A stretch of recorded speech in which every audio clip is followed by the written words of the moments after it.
Welcome back to the Taste of Sport YouTube channel. It's been too long for me. I'm not even looking at the right place for the camera. You probably see the notebook a little bit.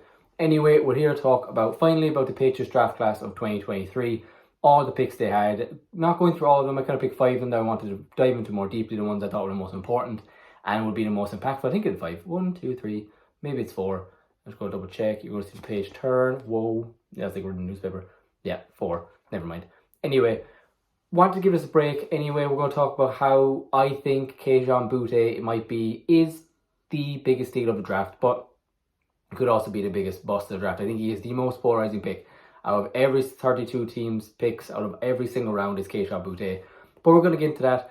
Took a little bit anyway, never mind about scheduling, but just because I wanted to actually really look at this draft class, because on the day of this happened, just like a lot of people, I completely freaked out, mainly because we didn't take, well, first of all, day one, unbelievable, got Christian Gonzalez, got our cornerback 1, got arguably the best cornerback in the draft, maybe second between him and Devon Witherspoon from Illinois.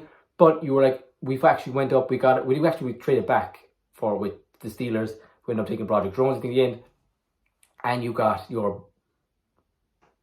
a top 5 pick at number 17. Was it lower? Was it 19? I can't remember now at this stage. But that's what you got. We just start off so quickly, and then obviously you went down a draft, and the fourth round was a lot to deal with. But I'm going to go through all of them anyway. We're going to list them all out first. Each pick first. Obviously, round 1, cornerback Christian Gonzalez out of Oregon. That was the day when I'm talking that we were obsessed with. Next, Keon White, edge out of Georgia Tech. We'll get into him later. Marty Mapu, linebacker / safety from Sacramento State. Jake Andrews, center / guard from Troy. City Sow, I'm reading in front of me. Sorry, no, Chad Ryland was next, the kicker from Maryland. City Sow, guard / tackle from Eastern Michigan. Antonio Maffey, guard from UCLA. This was in the 5th round. 6th round then, as I mentioned earlier, Kayshon Boutte, wide receiver out of LSU.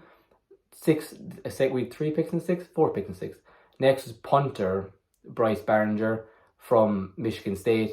Then Demario Douglas, wide receiver from Liberty. Cornerback Amir Speed from Michigan State as well, I think. And then Isaiah Bolden, cornerback out of Jackson State. As you could probably see just from my reaction, it was a kind of a freak show when we ended up taking a kicker in the 4th. Now, taking the 4th, he has to be a starter day 1. Nick Folk last year kind of broke down. You weren't sure of his age or what was going on there. But you need Chad Ryland to come in straight away and instantly be a starter, instantly be an impact kicker for the team, for that to be anywhere near worth it. Because otherwise, in my eyes, go get a veteran free agent, get one of these guys. I know it costs more, but don't waste a 4th round pick when there's guys on the board you could have taken. So that remains to be seen. Obviously then, Bryce Barringer lower down the punter, grinding my gears as well. As a guy who does follow the draft, follow college football year round, I definitely can't remember off the top of my head, it's been a few weeks, it's been nearly a month now. Has it been a month? Nearly a month. Has been a month. Knowing what players were available, but anyway, it's a draft where I needed to calm down, and now I'm happy with it to a degree. I think with a lot of upside and some safer picks. It's like we needed offensive linemen. We ended up getting City Sow, Antonio Maffey, and Jake Andrews. All could be good. City Sow probably my favorite of them, even though people seem to be leaning more towards Antonio Maffey.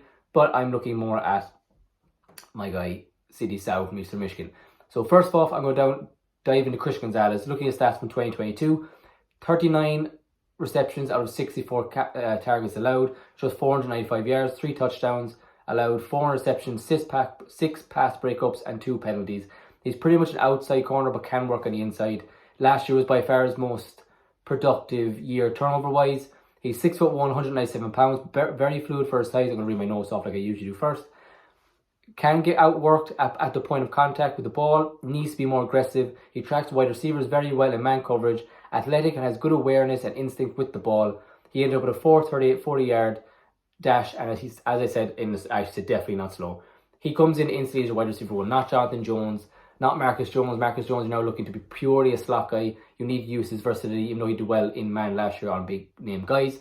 You do want Christian Gonzalez to first athleticism and just his... You want him to lower the touchdown ratio, obviously. Make a few more picks. But like, he's so athletic, he needs to be more aggressive. His biggest thing was being aggressive to catch point because he can get outworked. But that's something you can easily work on. Is you have all the physical traits, you have the instincts. That's just kind of, I guess, fundamentals you can work on. So absolutely love the Christian Gonzalez pick. By far my favorite pick. It's not even close. He was a steal where we got him. Should have been a top 10 pick, but for some reason fell. Not exactly sure why, but we love it. Next, our second round pick, which was Kayshon Boutte, the edge slash inside defensive tackle from Georgia Tech. Going to his 2022 stats, another guy who had his best season then. 41 pressures, 7 sacks, 30 quarterback hurries, 6'5", 285 pounds, which kind of makes him a tweener. He's not big, he's too big kind of to be a pure outside guy, too small to be a pure inside guy. He lined up mostly as an edge, but more than likely lines up as a 3 tech, maybe a 5 tech. He's too small for a true nose tackle, too big for a pure edge, but has good enough explosion and pass moves to rush the quarterback as a 3 tech. He adds more dynamic to our pass rush alongside Barmore. He could have a massive year if him and Barmore go along a lot in my head, where you need both of them to come along. But a lot of people saying that Kayshon Boutte is basically showing that we're not fully invested in Josh Uche, which I don't think is true. I think you still have two guys on the field at the same time with Judon. I think it just brings more dynamic pass rushing to the offense, which they need, because they don't see Josh Uche, or they didn't see Josh Uche as a 3-4 down back, which is what he needs to be to be worth the money he's going to be looking for with the sack numbers he gets. But I like the pick, didn't love the pick, but if you can get him and Barmore as decent pass rushing guys again, because obviously Barmore had a very up and down year last year after a very strong rookie season, that could be one of the best defensive lines in the league with the 2 guys in there, with the likes of Lawrence Guy, if he's anyway decent, with Devon Godshaw, with Matt Judon, with Josh Uche. I do really like it. I think it's good depth for us. Next, I have Sidy Sow. Look at his 2022 stats. Obviously, the offensive guard slash tackle from Eastern Michigan. 2 sacks allowed, 3 quarterback hits, 2 hurries, 17 pressures, only 1 penalty. I love that part because obviously the Patriots struggled so much last year with penalties. 6'5", 323 pounds. He's an enormous human being. Lined up purely as a left guard in 2022, but started his career at left tackle, which obviously I would like to get rid of Trent Brown from what he's going to cost us, what he did last year. Uses a swing guard and shows good enough athleticism to move to left tackle for his size. And like I said, rumoured to be the case, as Coach Strange seems to be locked in as our left guard. So kind of a committee at offensive lineman at the moment. But like I said, unless Clem can fix Trent Brown to a degree to what he was pre-Raiders stint, it would be nice to see Sidy Sow move out there. But again, it just gives us more depth at guard when Coach Strange was, even though a first round pick, which is a different conversation altogether, hasn't shown exactly that he's a starter solidified really. So I do like the pick. Again, I like him more than Antonio Maffey. Some people don't. People like Maffey because he seems to be a pure guard, just a pure body in the middle, like you're not moving him. But I like the versatility of Sidy Sow more than I like Antonio Maffey's pure. And obviously, this is the one I had the most to say about, which is Kayshon Boutte in 2022, which is important, but also I think it needs to be thrown away a little bit because we don't know what went on off field. He had 48 of 73 targets, no, I cannot read my own writing. Only 538 yards, 11.2 yards per catch, 2 touchdowns and 7 drops, which was the biggest thing for him. But if you look at 2021, which is where you really see him, even though he's injured, only played 6 games, 37 to 50 targets, 503 yards, 13.6 yards per catch, 9 touchdowns, 260 yards after contact. Yards after catch, I think, sorry. 5'11", 195 yards, lines up mostly at slot. Turbulent 2022 with off-field drama, requested transfer, then instead declared for the draft. Looked at as a possible wide receiver 1 heading into 2022, which he was. If I had done a list before last season, it would have been him and probably Jackson Smith and Jigba, who ended up going wide receiver 1 for me in the end at there, but then you obviously saw what happened. He has such a high ceiling but such a low floor. Explosive with breakaway speed, either inside or outside, which helps with the signing of Juju. Massive drop issues last year, obviously. But hopefully this was due to rumoured tension with Brian Kelly. Good route runner with good breaks on routes.